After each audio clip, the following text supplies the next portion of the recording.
인생에는 두 번 다시 돌아올 수 없는 순간들이 있습니다. 후회해도 소용없는 시간들 말입니다. 박태수 씨에게도 그런 순간이 있었습니다. 그는 두 번 죽었다고 말합니다. 형과 형수를 잃은 그날, 그리고 사랑하는 조카 서연이가 더 이상 울지 못하게 된 그날. 태수 씨의 과거는 화려했습니다. 아니, 화려하다기보다는 위험이라는 단어가 더 어울릴지도 모릅니다. 그는 전국적으로 이름을 날리던 조직의 두목이었습니다. 그의 이름 앞에 박두목이라는 말이 붙으면 서울에서 부산까지 떨지 않는 사람이 없었습니다. 형님, 이러시면 안 됩니다. 좀 쉬셔야. 강철이 걱정스러운 목소리로 태수 씨에게 말을 건넸지만 태수 씨는 창밖만 바라보고 있었습니다. 창문 너머로 보이는 병실에는 17살 소녀가 누워 있었습니다. 맑고 순수한 눈빛으로 세상을 바라보던 그 아이는 이제 텅 빈 눈으로 천장만 바라보고 있었습니다. 철아,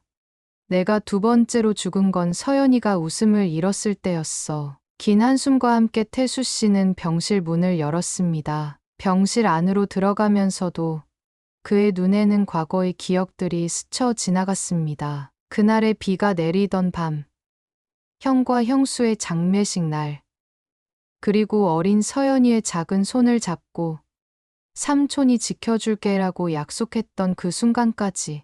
태수 씨는 병실 의자에 조용히 앉았습니다. 서연이의 창백한 손을 부드럽게 잡았습니다. 그의 거친 손등 위로 맺힌 눈물 한 방울이 떨어졌습니다. 이 사내가 마지막으로 울었던 것은 형과 형수의 장례식 날이었습니다. 그 후로 단 한 번도 눈물을 보인 적이 없었지만 오늘은 달랐습니다. 서연아, 삼촌이 늦었구나.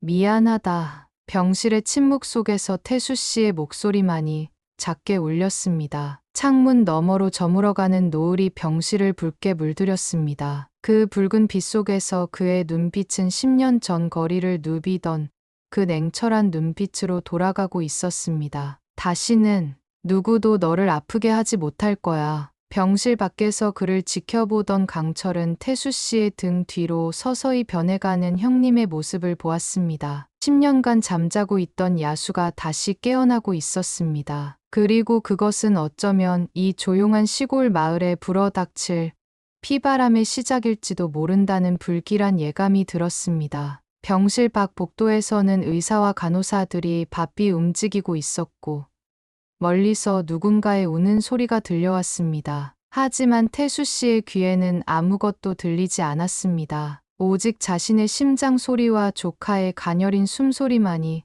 그의 귀를 채웠습니다. 10년 전 태수 씨는 자신 때문에 형과 형수가 목숨을 잃었다는 자책감에 모든 것을 내려놓았습니다. 조직을 해체하고 동생들을 사회로 돌려보냈습니다. 그리고 조용한 시골 마을에 작은 식당을 차려 조카와 함께 평범한 삶을 살기로 결심했습니다. 하지만 이제 그 평범한 일상은 끝났습니다. 태수 씨의 가슴 속에서는 다시 그 차가운 분노가 타오르기 시작했습니다. 그리고 이번엔 조카를 아프게 한 모든 이들에게 그 분노를 쏟아낼 준비가 되어 있었습니다. 병실 창문 너머로 어둠이 내려앉기 시작했습니다. 그 어둠 속에서 태수 씨는 결심했습니다. 내일 그는 학교로 갈 것입니다. 그리고 그곳에서 어떤 일이 벌어질지는 아무도 예상하지 못할 것입니다. 열흘 전 태수 씨는 아무것도 몰랐습니다. 분명 평화로운 나날이었습니다.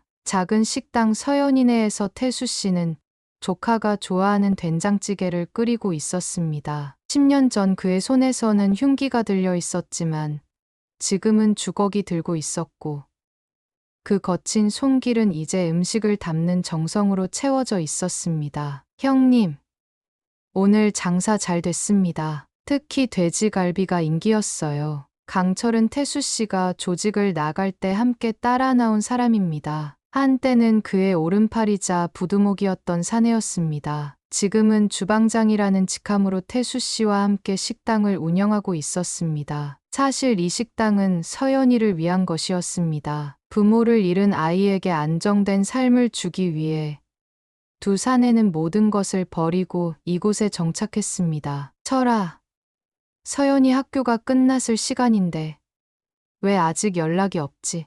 태수 씨는 창밖을 바라보며 중얼거렸습니다. 평소 같으면 학교가 끝나고 서연이는 곧장 식당으로 와서 숙제를 하거나 주방 일을 돕곤 했습니다. 하지만 최근 몇 주 동안 서연이는 점점 늦게 들어오기 시작했습니다. 형님, 걱정 마세요. 강철의 말에 태수 씨는 고개를 끄덕였지만 그의 마음 한구석에는 불안함이 자리 잡기 시작했습니다. 이미 한 달 전부터 서연이는 조금씩 달라지고 있었습니다. 항상 밝게 웃던 아이가 점점 말수가 줄어들었고 식사량도 현저히 줄었습니다. 처음에는 사춘기 탓으로 여겼지만 이제는 그 이상의 무언가가 있다는 느낌이 들었습니다. 저녁 8시, 마침내 서연이가 식당 문을 열고 들어왔습니다. 태수 씨는 반가움에 손을 들어 인사를 하려다가 서연이의 모습에 그 손이 공중에서 멈췄습니다. 교복은 흙투성이었고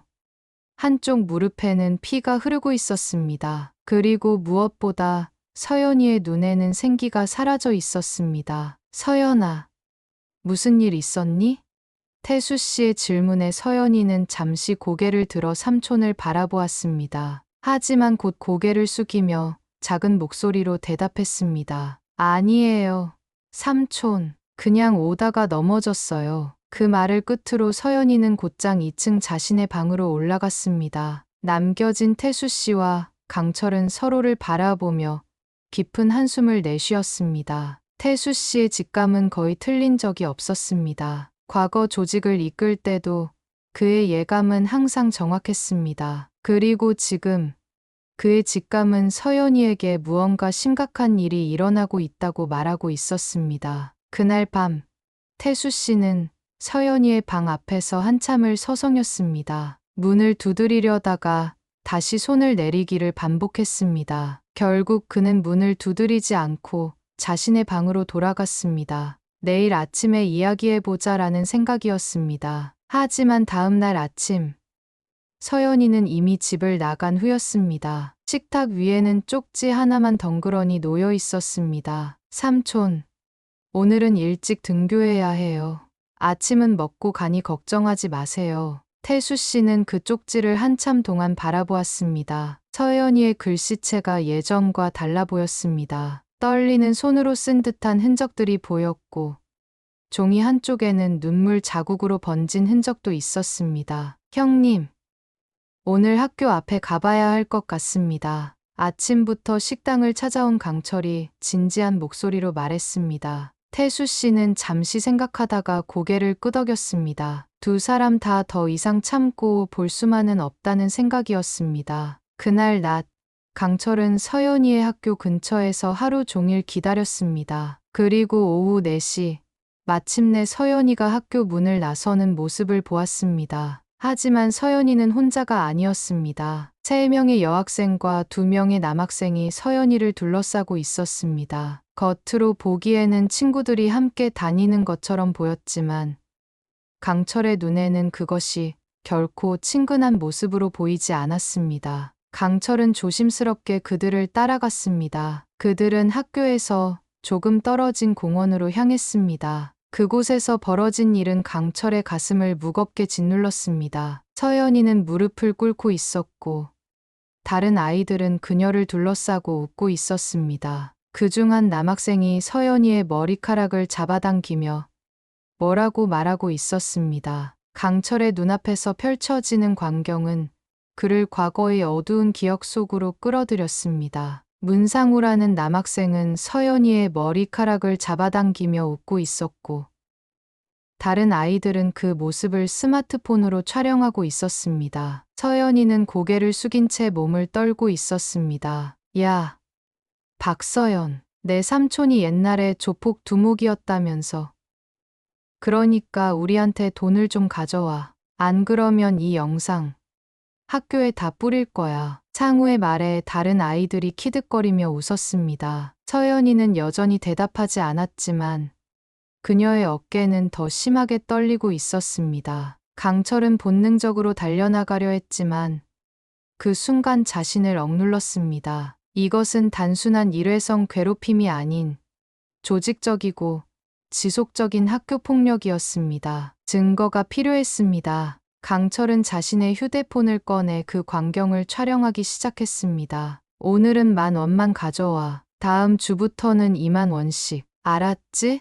창우가 서연이의 뺨을 툭 치고는 일어섰습니다. 다른 아이들도 하나둘 자리를 떠났고 홀로 남겨진 서연이는 한참을 그 자리에 무릎을 꿇은 채로 있었습니다. 강철은 더 많은 증거를 확보하기 위해 자리를 떠나지 않았고 결국 서연이가 천천히 일어나 터덜터덜 걸어가는 모습까지 지켜보았습니다. 강철은 곧장 식당으로 돌아왔습니다. 그가 모든 상황을 설명하자 태수 씨의 얼굴은 점점 굳어갔습니다. 마지막으로 강철이 촬영한 영상을 보여주었을 때 태수 씨의 손에 들고 있던 유리컵이 그대로 부서져 버렸습니다. 철아, 저것들이 우리 서연이를 얼마나... 태수 씨의 목소리는 떨리고 있었습니다. 강철은 10년 만에 다시 보는 태수 씨의 이런 모습에 두려움을 느꼈습니다. 그것은 분노를 넘어선 사리가 담긴 눈빛이었습니다. 형님,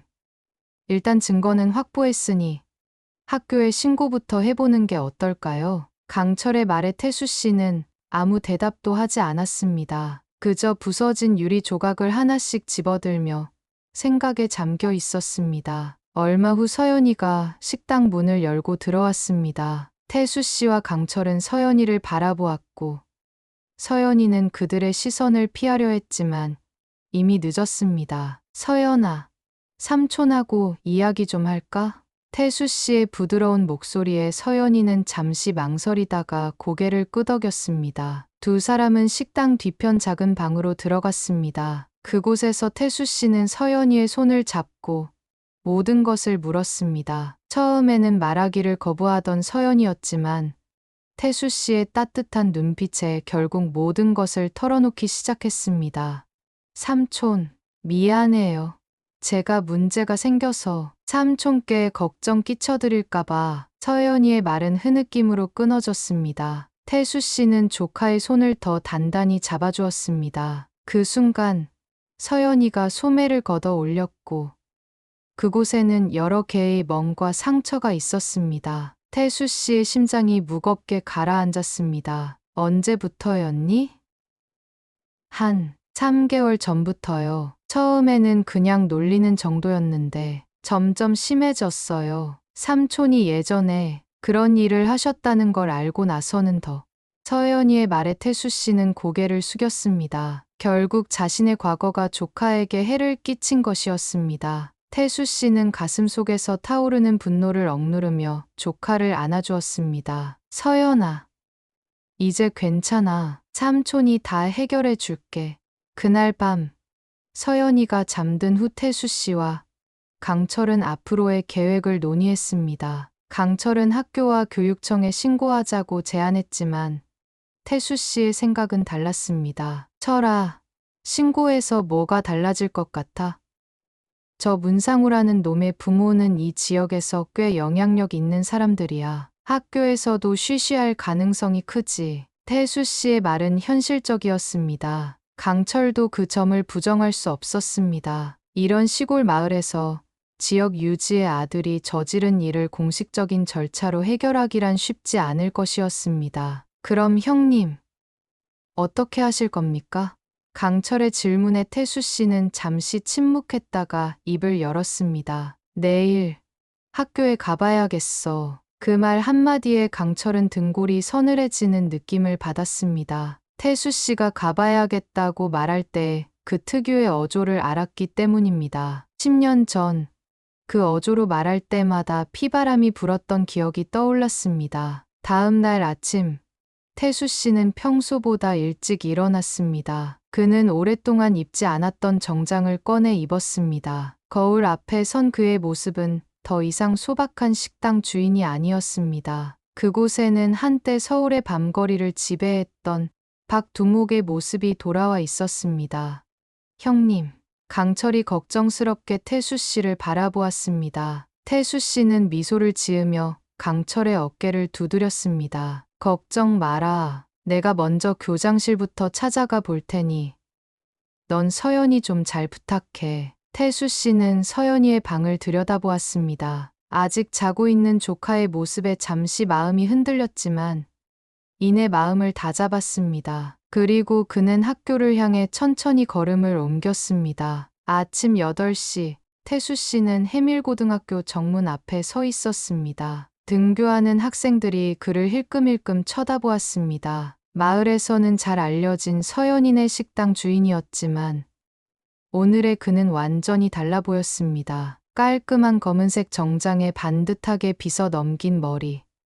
그리고 무엇보다 그 눈빛은 주변 공기까지 차갑게 만드는 것 같았습니다. 태수 씨는 천천히 학교 안으로 걸어 들어갔습니다. 그의 첫 목적지는 교장실이었습니다. 복도를 지나는 동안 그는 몇몇 학생들이 서연이를 괴롭히는 장면을 상상했습니다. 그럴 때마다 그의 주먹은 무의식적으로 꽉 쥐어졌습니다. 교장실 앞에 도착한 태수 씨는 노크도 없이 문을 열었습니다. 유동식 교장은 책상 앞에 앉아 서류 작업을 하고 있었습니다. 갑자기 들어온 방문객에 놀란 교장은 안경 너머로 태수 씨를 바라보았습니다. 누구십니까? 태수 씨는 차분하게 자신을 소개했습니다. 박서연의 보호자라고. 교장은 안경을 고쳤으며 자세를 바로 했습니다. 억지 미소를 지으며 태수 씨에게 자리를 권했습니다. 태수 씨는 대답 대신 강철이 찍은 영상이 담긴 USB를 교장 책상 위에 올려놓았습니다. 영상을 함께 보자고 요청했습니다. 교장은 의아한 표정으로 USB를 컴퓨터에 연결했습니다. 영상이 재생되자 교장의 얼굴은 점점 창백해졌습니다. 서연이가 괴롭힘을 당하는 장면이 화면 가득 펼쳐졌고 특히 문상우의 얼굴이 선명하게 보였습니다. 교장은 말을 더듬으며 변명을 시작했습니다. 몰랐다고, 바로 조사하겠다고. 태수 씨는 그의 말을 차갑게 끊었습니다. 3개월 동안 이런 일이 있었는데 학교에서는 아무도 몰랐냐고 물었습니다. 교장은 더욱 당황하며 관리 소홀을 인정했습니다. 하지만 이런 일은 학교 자체적으로 해결해야 한다는 말을 덧붙였습니다. 태수 씨는 문상우의 부모가 학교에 큰 기부를 했다는 사실을 언급했습니다. 교장의 표정이 굳어졌습니다. 태수 씨는 단호하게 말했습니다. 자신은 조카가 고통받는 것을 원치 않으며 가해자들이 적절한 처벌을 받길 원한다고. 교장은 식은땀을 흘리며 고개를 끄덕였지만 그의 눈에는 여전히 망설임이 보였습니다. 문상우가 지금 어느 교실에 있습니까? 태수 씨의 질문에 교장은 더욱 당황했습니다. 수업 중이라며 외부인이 교실에 들어가는 것은 불가능하다고 저항했습니다. 태수 씨의 눈빛이 더욱 날카로워졌습니다. 그는 교장의 책상 위에 손을 짚으며 몸을 숙였습니다. 예의를 갖춰 부탁하는 중이지만 조카가 당한 고통을 생각하면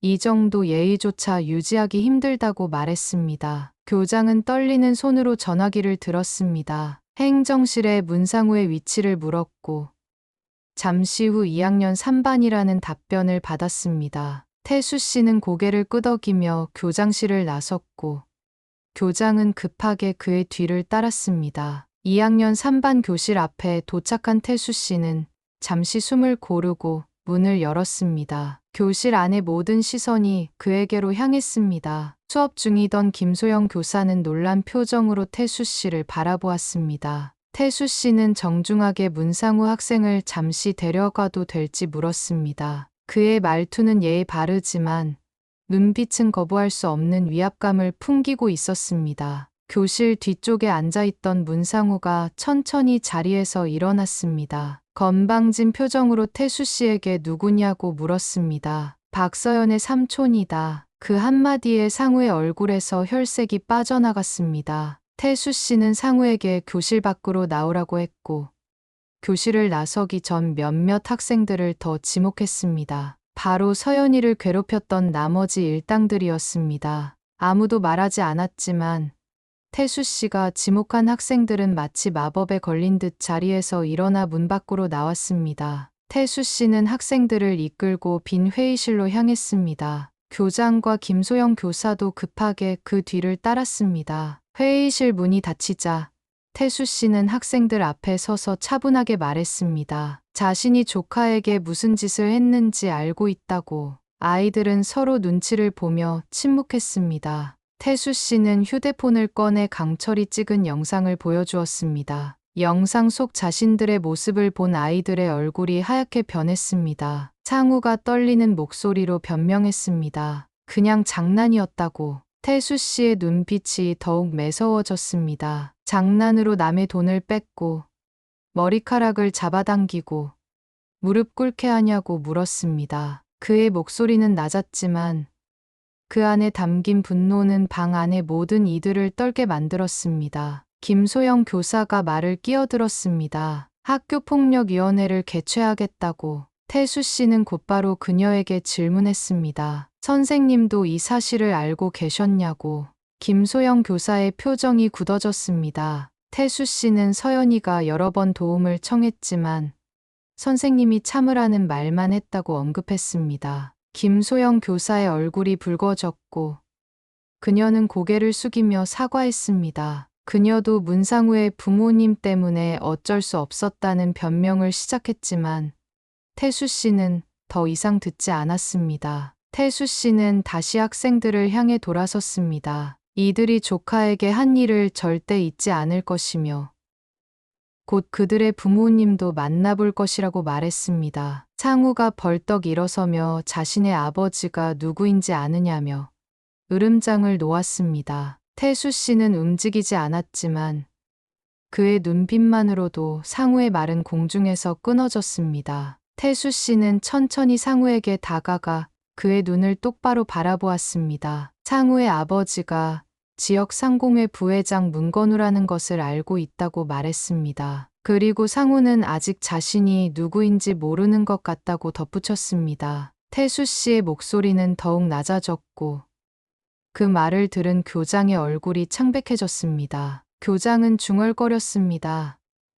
혹시 두목. 그 말에 회의실 안의 공기가 얼어붙었습니다. 문상우의 얼굴에서 모든 혈색이 사라졌습니다. 박두목이라는 이름은 이 지역에서도 전설처럼 남아있었고 특히 기성세대들에게는 두려움의 대상이었습니다. 태수 씨는 교장을 향해 고개를 끄덕였습니다. 그리고 다시 학생들을 바라봤습니다. 처음에는 서연이가 더 이상 학교에 나오지 않을 거라고 생각했지만 이제 결심이 바뀌었다고 말했습니다. 서연이는 계속 학교에 다닐 것이며 태수 씨는 이들이 서연이를 어떻게 대하는지 매일매일 지켜볼 것이라고 선언했습니다. 태수 씨의 말에 아이들은 공포에 질린 표정을 지었습니다. 그는 손을 뻗어 문상우의 어깨를 가볍게 두드렸습니다. 그 손길에 상우의 몸이 떨려왔습니다. 태수 씨는 오늘 밤과 후 이들의 부모님과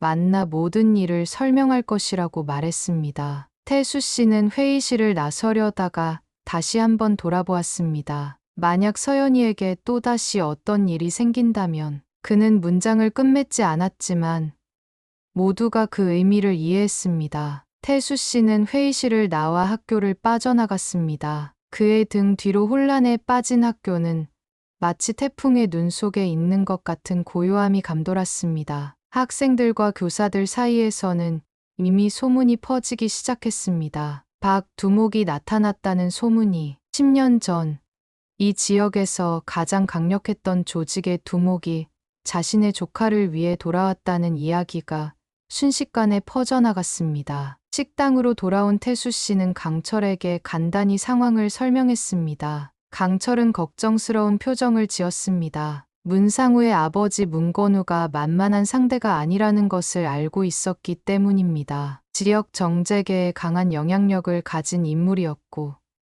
경찰서장과도 친분이 있다는 소문이 있었습니다. 태수 씨 역시 그 점을 인지하고 있었습니다. 하지만 서연이를 위해서라면 어떤 상대와도 맞설 각오가 되어 있었습니다. 그는 강철에게 오늘 저녁 문건우를 만나러 갈 것이라고 말했습니다. 식당 문이 열리는 소리에 두 사람은 고개를 돌렸습니다. 문을 열고 들어온 사람은 바로 담임 교사 김소영이었습니다. 그녀는 머뭇거리며 태수 씨에게 다가왔습니다. 진심 어린 사과의 말을 전했습니다. 서연이의 상황을 알면서도 적극적으로 도와주지 못했다며 교사로서, 인간으로서 부끄러운 행동을 했다고 인정했습니다. 태수 씨는 잠시 그녀를 바라보다가 한숨을 내쉬었습니다. 분명 그녀에게도 화가 났지만 지금 그녀의 눈에서 진정한 후회를 볼 수 있었습니다. 그는 과거는 바꿀 수 없지만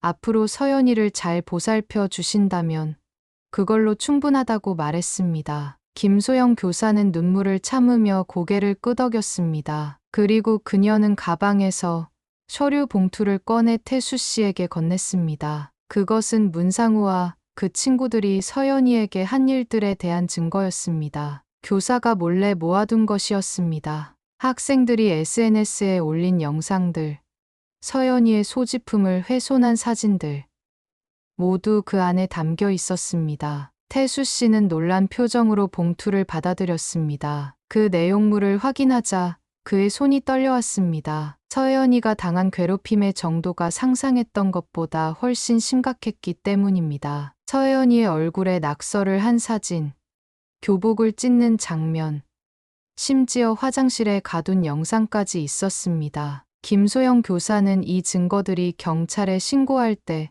도움이 될 것이라고 말했습니다. 그리고 망설이다가 충격적인 사실 하나를 더 털어놓았습니다. 서연이가 지난주에 학교 옥상에서 자살을 시도했었다는 것입니다. 교사가 우연히 발견했고 서연이의 부탁으로 아무에게도 말하지 않았다고 했습니다. 태수 씨의 얼굴이 하얗게 변했습니다. 강철도 충격을 받은 표정으로 그 자리에 굳어버렸습니다. 서연이가 자살을 시도했다는 말에 태수 씨의 가슴은 무너져 내렸습니다. 자신이 조카의 고통을 알아채지 못했다는 자책감이 그를 덮쳤습니다. 김소영 교사는 더 이상 이대로 두면 안 될 것 같아 용기를 내어 찾아왔다고 말했습니다. 태수 씨는 천천히 자리에서 일어났습니다. 그의 눈에는 이제 분노를 넘어선 결연함이 담겨 있었습니다. 교사에게 감사의 말을 전한 뒤 이제 자신이 할 일이 더 명확해졌다고 말했습니다. 태수 씨는 강철을 향해 고개를 끄덕였고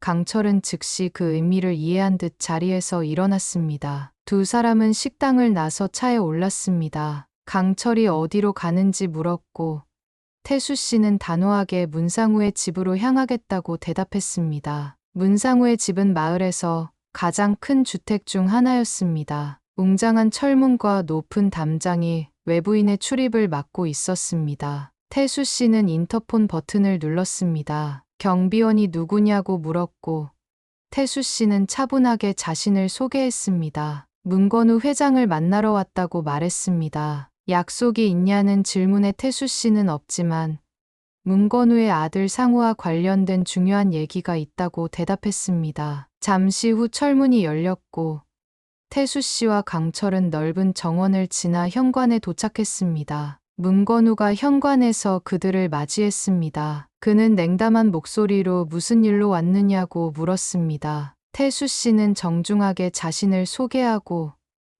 오늘 아침 학교에서 있었던 일 때문에 방문했다고 설명했습니다. 문건우는 잠시 생각하더니 태수 씨와 강철을 안으로 안내했습니다. 그들은 넓은 응접실에 자리를 잡았습니다. 문건우가 다시 용건을 물었고 태수 씨는 증거가 담긴 봉투를 꺼내 테이블 위에 펼쳐놓았습니다. 사진들과 영상 캡처본, 그리고 학생들의 SNS 게시물 내용까지. 문건우의 얼굴이 점점 굳어갔습니다. 태수 씨는 조용히 설명했습니다. 문건우의 아들 상우가 자신의 조카를 3개월 동안 괴롭혀왔으며 이것이 그 증거라고. 더 충격적인 사실로 태수 씨는 서연이가 지난주에 자살을 시도했다는 사실까지 전했습니다. 문건우의 얼굴에서 혈색이 사라졌습니다. 그는 자리에서 일어나 창가로 걸어갔습니다. 잠시 침묵 후 문건우는 이 일이 밖으로 새어나가면 안 된다고 말했습니다. 아들의 미래가 걸린 문제라며 태수 씨에게 합의금을 제안했습니다. 필요한 금액을 말해보라고. 태수 씨의 눈빛이 험악해졌습니다. 그는 천천히 자리에서 일어났습니다. 자신은 돈을 원하는 것이 아니라 정의를 원한다고 말했습니다. 조카가 겪은 고통에 대한 대가를 원한다고. 문건우는 비웃듯 웃었습니다. 세상이 그렇게 간단하지 않다며 태수 씨의 과거를 언급했습니다. 전직 조폭 두목이 정의를 운운하는 것이 우스꽝스럽다고 조롱했습니다. 태수 씨의 눈빛이 날카로워졌지만 그는 강철의 개입을 손짓으로 제지했습니다. 그리고 차분히 대답했습니다. 자신의 과거가 어땠든 그것이 아이들의 잘못된 행동을 정당화할 수는 없다고. 문건우는 태수 씨를 무시하며 경비실에 전화를 걸었습니다. 손님들이 나갈 시간이라고 말했습니다. 태수 씨는 그대로 서서 문건우를 바라보았습니다. 이것이 최종 결정인지 물었고 문건우는 그렇다고 대답했습니다. 그리고 이 일을 더 이상 확대시키지 말라고 경고했습니다. 태수 씨의 과거를 들춰내는 것은 어렵지 않을 것이라고 위협했습니다. 태수 씨는 증거들을 다시 봉투에 담았습니다. 그리고 문건우를 향해 마지막으로 말했습니다. 대화를 거부한다면 이제 다른 방법을 찾아보겠다고. 차에 오른 후 강철이 다음 계획을 물었습니다. 태수 씨는 깊은 생각에 잠겼다가 옛날 동생들을 불러봐야겠다고 말했습니다. 강철의 눈이 커졌습니다. 그것은 태수 씨가 옛 조직의 사람들을 다시 불러 모으겠다는 뜻이었습니다. 강철은 망설임 없이 그 뜻에 따르기로 했습니다. 태수 씨는 자리에 모인 각자에게 역할을 배분했습니다. 현재 건설업을 하고 있는 동생은 문건우의 사업체에 대한 정보를 수집하기로 했습니다. 부동산 중개업을 하는 동생은 문건우가 소유한 부동산과 그 취득 과정의 불법성 여부를 조사하기로 했습니다. 세무사로 일하는 동생은 문건우의 회사 재무제표를 분석하여 탈세 증거를 찾아내기로 했습니다. 태수 씨는 모두에게 법의 테두리 안에서 행동할 것을 강조했습니다. 이제 그들은 과거의 조폭이 아니라 한 소녀의 정의를 위해 모인 평범한 시민들이었기 때문입니다. 모두가 자리를 떠난 후 태수 씨는 병원으로 향했습니다. 서연이는 이틀 전부터 정신적 충격으로 입원 중이었습니다. 강철도 함께 병원을 찾았습니다. 병실 문 앞에서 태수 씨는 잠시 발걸음을 멈췄습니다. 문을 열기 전 그는 강철에게 물었습니다. 자신이 조카를 지키지 못했다고 그 책임이 자신에게 있는 것은 아닌지. 강철은 고개를 저었습니다. 형님은 최선을 다했다고.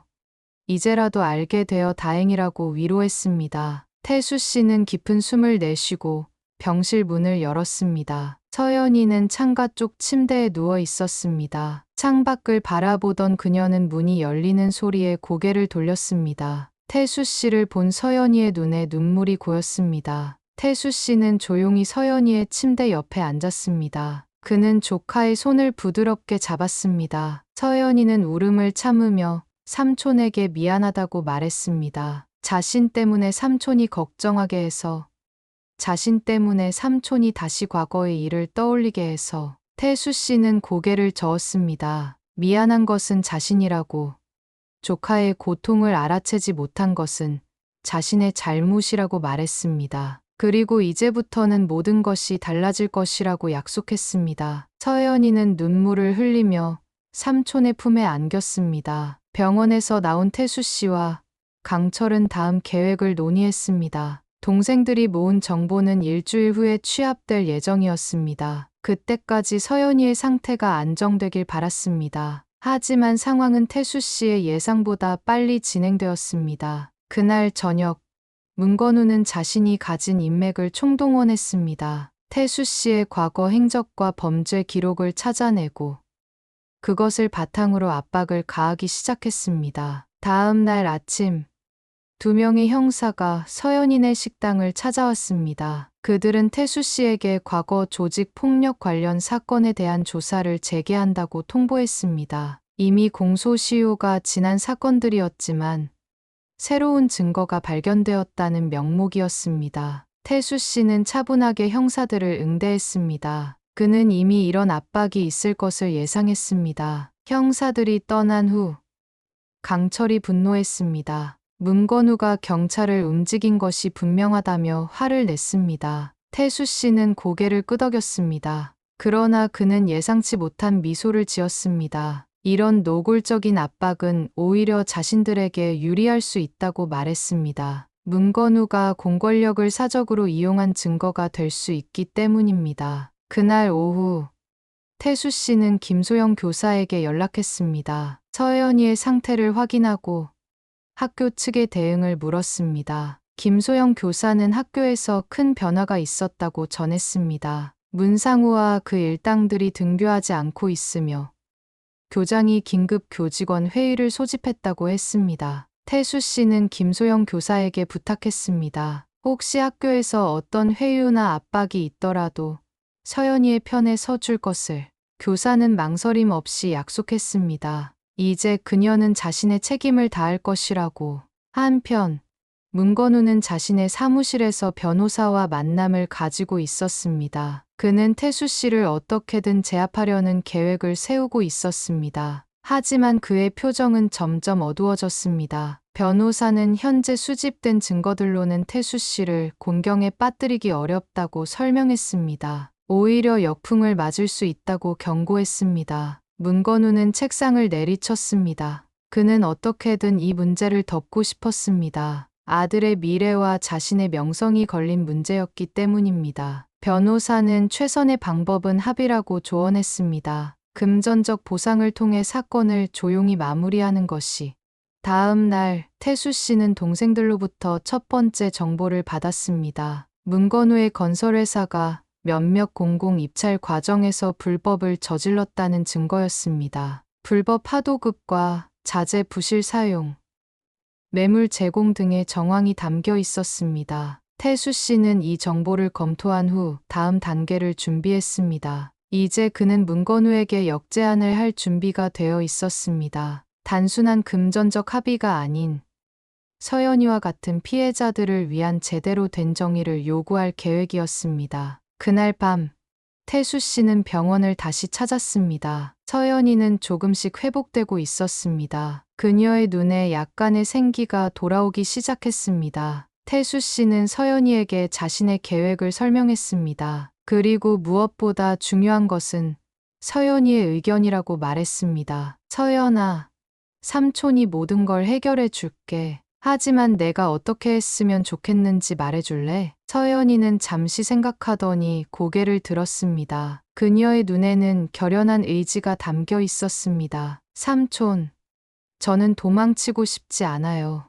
다시 학교로 돌아가고 싶어요. 그리고 다른 애들도 제가 당한 것 같은 일을 당하지 않았으면 좋겠어요. 태수 씨는 조카의 손을 꼭 잡았습니다. 그는 서연이의 용기에 감동했습니다. 이제 그의 계획은 더욱 확고해졌습니다. 단순히 문상우 일당을 처벌하는 것을 넘어 이 학교에서 더 이상 학교 폭력이 발생하지 않도록 만드는 것. 그것이 새로운 목표가 되었습니다. 일주일이 지났습니다. 태수 씨의 식당은 문을 닫은 채 조용했습니다. 대신 식당 안에서는 긴박한 움직임이 이어지고 있었습니다. 태수 씨와 옛 동료들은 모든 증거를 취합하고 있었습니다. 문건우와 그의 사업체에 관한 불법 정보, 학교폭력 증거 자료, 그리고 유동식 교장과 문건우 사이의 유착 관계까지. 이날 오후 태수 씨는 마침내 모든 자료를 정리했습니다. 그는 강철에게 교육청과 경찰,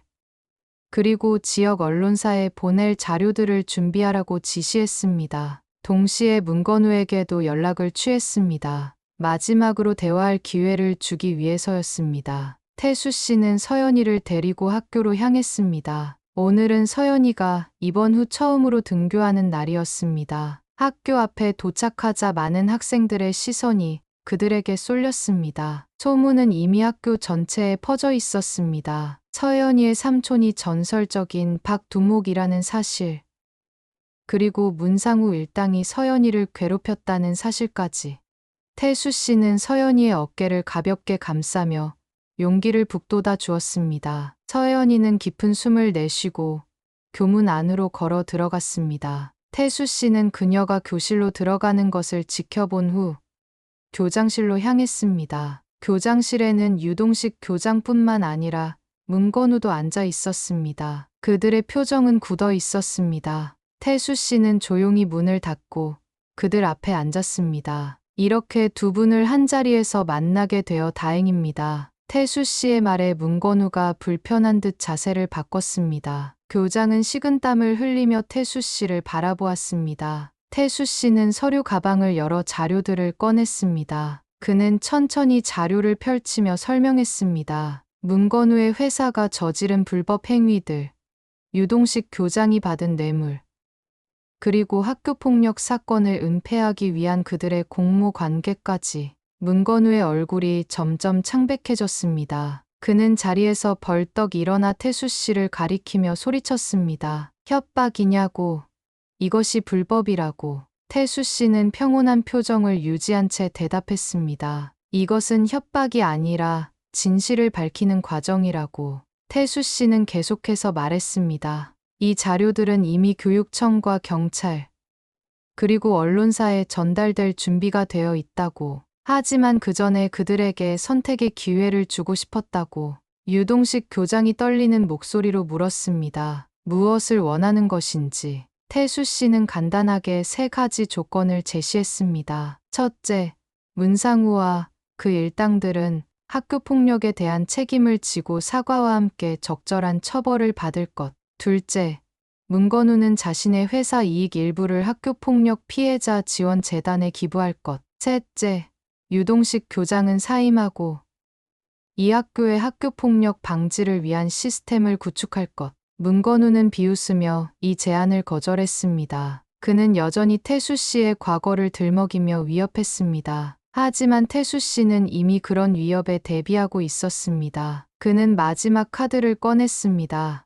회장님, 제 과거에 대해 조사하셨다면 한 가지 더 아셨을 겁니다. 제 형과 형수가 어떻게 돌아가셨는지. 문건우의 표정이 변했습니다. 그는 태수 씨의 말을 기다렸습니다. 10년 전, 제 형과 형수는 조직 간 싸움에 휘말려 목숨을 잃었습니다. 그것이 공식 기록입니다. 하지만 진실은 달랐습니다. 그들은 어느 건설사의 비리를 우연히 알게 되었고, 그것 때문에 살해당했습니다. 문건우의 얼굴이 하얗게 변했습니다. 태수 씨는 계속해서 말을 이어갔습니다. 그 건설사가 어디인지는 말씀드리지 않아도 아실 겁니다. 저는 그 진실을 알고도 10년 동안 침묵했습니다. 서연이를 지키기 위해서였습니다. 하지만 이제는 그 침묵을 깰 준비가 되어 있습니다. 교장실 안에는 무거운 침묵이 내려앉았습니다. 문건우는 의자에 털썩 주저앉았습니다. 그의 얼굴에는 공포와 절망이 교차했습니다.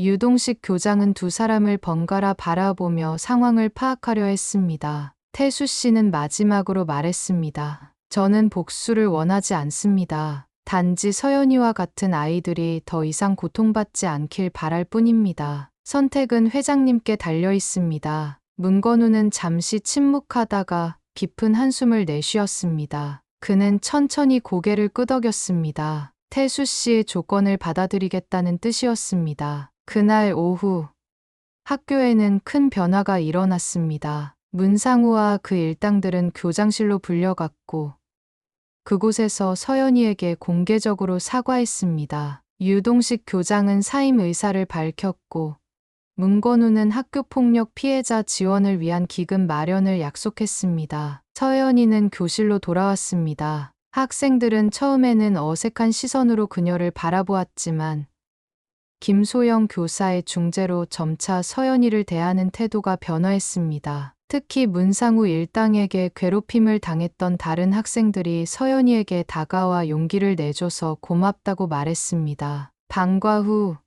태수 씨는 학교 앞에서 서연이를 기다리고 있었습니다. 그는 교문을 나서는 서연이의 모습을 보며 미소 지었습니다. 서연이의 표정이 조금씩 밝아지고 있었습니다. 아직 완전히 회복된 것은 아니지만 그녀는 다시 한 걸음씩 앞으로 나아가고 있었습니다. 태수 씨는 서연이에게 손을 내밀었습니다. 함께 집으로 돌아가자는 의미였습니다. 서연이는 그 손을 잡았고 두 사람은 나란히 걷기 시작했습니다. 길을 걸으며 태수 씨는 서연이에게 물었습니다. 오늘 학교는 어땠는지, 괜찮았는지. 서연이는 처음으로 진짜 미소를 지으며 대답했습니다. 아직 무섭고 어색하지만 선생님과 몇몇 친구들이 자신을 도와주고 있다고. 태수 씨는 서연이의 어깨를 감싸 안았습니다. 그는 조카에게 약속했습니다. 이제 모든 것이 달라질 것이라고. 더 이상 혼자가 아니라고. 서연이는 고개를 끄덕이며 삼촌에게 기대었습니다. 그녀의 눈에는 오랜만에 희망의 빛이 어렸습니다.